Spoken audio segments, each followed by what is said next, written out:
그리고 그 지금 통합 국군사관학교 설치와 관련해서 논란들이 있는데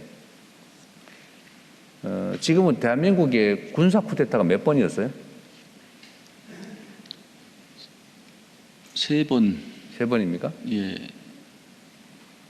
다 육군에서 벌어진 일이죠. 육사 출신들이 하는 일이죠. 네. 거기에 대해서 책임을 물은 일이 있습니까? 없었습니다. 쿠데타를 무려 3번이나 한 중심이 육군사관학교인데 한 번도 책임을 묻지 않았죠. 그렇습니다. 앞으로 또 할 수도 있잖아요.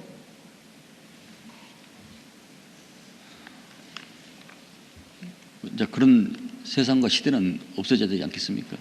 누가 상상했겠어요. 또 할 줄을. 대한민국이 민주화됐고 전 세계가 바라보는 선진국이 됐는데 육군 장성들이 동조해가지고 군사 친위 쿠데타를 할 걸로 누가 생각이나 했습니까? 못하게 해야 될 거냐 앞으로. 구조적으로 절대로.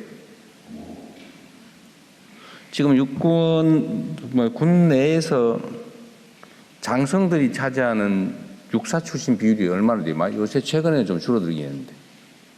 여기 인사 담당 있죠? 네. 지금 전체 그 전력 대비해서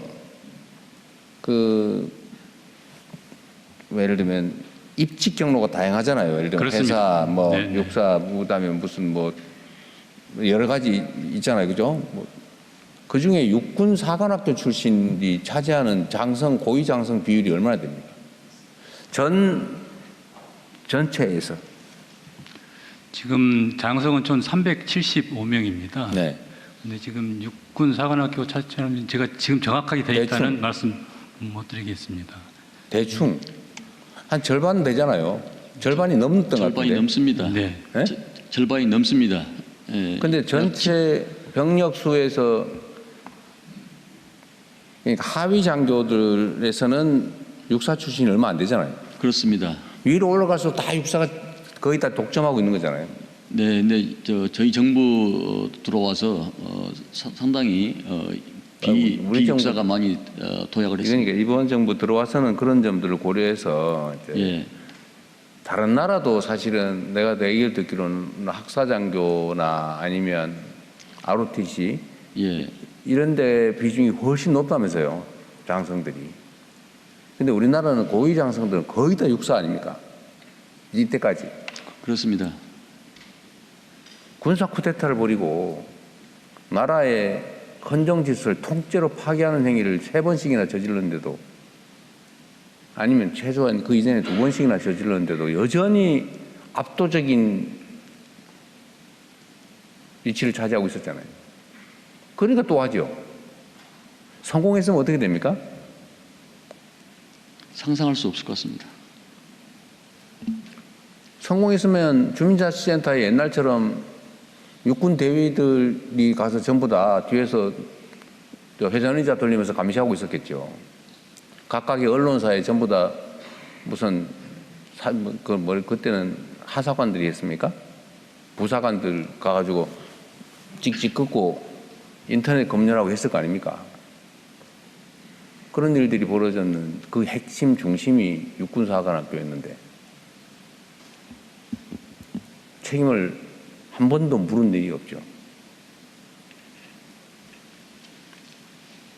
그래서 군구조 개편과 여러 가지 정보사, 정보기관도 과감한 최초의 개편과 해체가 있었습니다.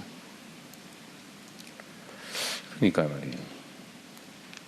어쨌든 이거를 이미 지난 일이고 진압됐다고 그냥 적당히 넘어갈 일은 아니죠.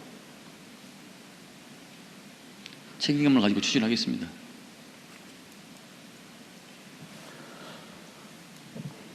그리고 이 육사, 해사, 공사 이런 교육을 통합 전 세계적으로 따로따로 하는데 나라하고 통합해서 하는 데하고 비교를 하면 어떻습니까? 사실 사관학교 제도를 가지고 있는 나라가 그렇게 많지는 않습니다. 되게 러시아, 중국 공산국가도 사관학교가 없고 장교 1년 양성, 2년 양성 과정이 많고 주요 나라들만 몇 나라만 사관학교가 분리해서 운영되고 있고 통합된 사관학교를 통합해서 운영하는 나라가 굉장히 많습니다. 그러니까 더더구나 러우 전쟁 이후에 전쟁 양상이 180도 변했기 때문에 통합성과 합동성이 더욱더 요구된다고 할 수 있겠습니다. 이런 점들에 대해서 물론 이게 워낙 전문적 영역이라서 그럴 수도 있지만 국민들께 충분히 설명드리고 지금 현재 상황을 이해를 하게 해야 되잖아요. 예를 들면 지금 말씀하신 대로 전 세계적으로 이런 장교 양성 전문 대학 이런 게 있는 데가 별로 없고 있다고 한들 대개 통합사관학교 형태로 운영이 되지 따로따로 군별로 떼가지고 따로 육성하고 그러니까 아주 장기간 특정 군종 그 장교들이 군대를 거의 압도적으로 장악하고 가끔씩은 군사 쿠데타를 일으켜가지고 그 나라를 절단을 내고 난 다음에도 아무런 책임도 안 지고 이런 경우가 있습니까? 통합을 하면 이럴 가능성이 좀 줄어들죠. 가장 중요한 것은 이번에 우리 정부가 추진하고 있는 것은 합동성과 전문성을 더더욱 고도화시키면서 첨단 과학 사관학교를 만든다는 데 있습니다. 여러 가지 규모의 경제 면에서 그 방향으로 가는 게 맞겠다는 것이 다수의 생각을 많이 가지고 있다고 할 수 있겠습니다. 거의 대다수의 군 장병들은 정말로 국가에 충성하고 군인으로서의 소명을 충실하게 잘 이행하지 않습니까? 네. 근데 그 중에 일부가 가끔씩은 때를 지어가지고 이런 절대로 용서 못할 일을 벌이잖아요. 그런 소지를 없애야 될 거 아닙니까? 꼭 사람이 나빠서가 아니라 기회가 주어지고 유인이 생기면 넘어가는 거죠. 그럴 수 없는 합리적인 교육 시스템이 꼭 필요하겠다. 네, 국민들이 그만해도 되겠다라고 할 때까지 이해와 설득을 구하고 정진하겠습니다. 그리고 신속하고 강력하게 하세요. 근데 얘기만 하고 하다 보니까 자꾸 이러잖아요. 진척 속도가 조금 그렇습니다. 빨리 하자. 굉장히 힘든 과정을 받고 있습니다.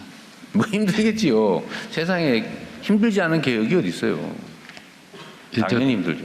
대통령님 저 왼쪽 45도에 있는 네. 국방부 정책실장이 몇 가지 그래요? 말씀드리겠습니다. 네, 지금 사관학교 통합에 대해서 지금 계속해서 의견 수렴을 받고 있고 이달 말에 26일부터 이제 공청회가 있을 예정입니다. 그래서 지금 전반적으로 생도들 포함해서 국민들 여론 수렴을 하고 있습니다. 근데 사관학교 자체가 통합된 그 학교를 운영하는 데는 이제 캐나다, 호주, 일본이 있고요. 분리해서 운영하는 학교는 이제 미국, 영국, 프랑스 이렇게 있습니다. 근데 우리나라와 같이 큰 규모의 군을 운영하고 있는 국가는 양쪽에서 이렇게 찾아보기가 좀 힘든데 그렇다고 해서 미국을 또 따라가기도 어려운 이유는 미국은 계속해서 인구가 증가를 하고 있는 상황이고 저희는 학령 인구가 2040년이면 이제 45%가 감소하는 상황입니다. 그래서 현대전 상황과 전자권 전환을 고려를 해서 네. 앞으로 대통령께서 말씀하시는 통합사관학교에 대해서 속도감 있게 추진하도록 하겠습니다. 네.